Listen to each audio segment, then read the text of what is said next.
Coach, Jameis Winston obviously has an update medically, so what is his status for the week, and how does that look? Yeah, well, Jameis was evaluated this morning by our medical staff, and still they don't feel like he's ready to throw yet, so they ruled him out for this week, and they'll reevaluate him next Monday.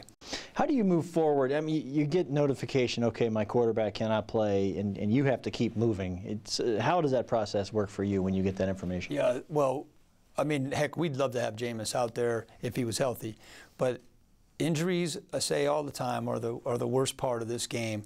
But you know, once a guy is ruled out, other than feeling bad about the fact that a guy's hurt, the coaches, we have to start planning, okay, what are we going to do?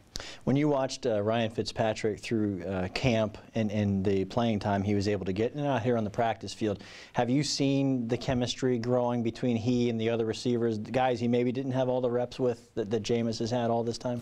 Yeah, sure. And you know, during training camp, you know, we got to remember that even though Ryan Fitzpatrick has a ton of experience, he was learning a new system, and he was in a tight competition at that point with Ryan Griffin just to see who the #2 quarterback was going to be.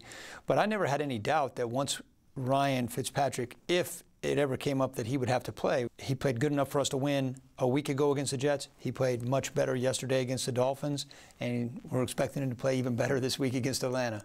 When you watch the game film, are you anxious to look at the running plays and see why something's working or not working? Because the numbers obviously aren't translating. Yeah. I don't know if anxious is the right word, but you know, in the NFL, the film doesn't lie. You know, so I want to see what happened. You know, you want to see, okay, what didn't work here? Was it bad scheme? Did Ndamukong Suh just wreck the play because he's a good player? Did we block it wrong? Did we not communicate? Did a guy just get beat? Did he use bad footwork? Did we not use technique? Did we get split on a double team?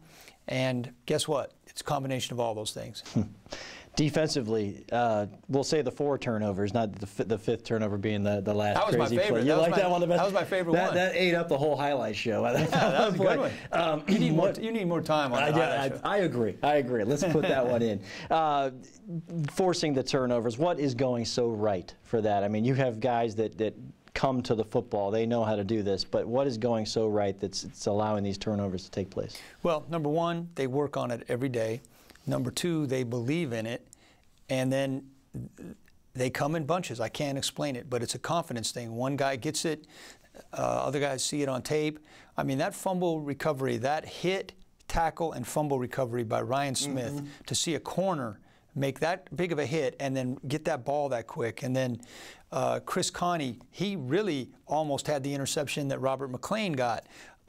Brent Grimes, just a couple, you know, he tried to jump 2 routes and almost had interceptions. Quans was a beautiful play. Justin Evans, the one to stop the first touchdown, he actually was aligned.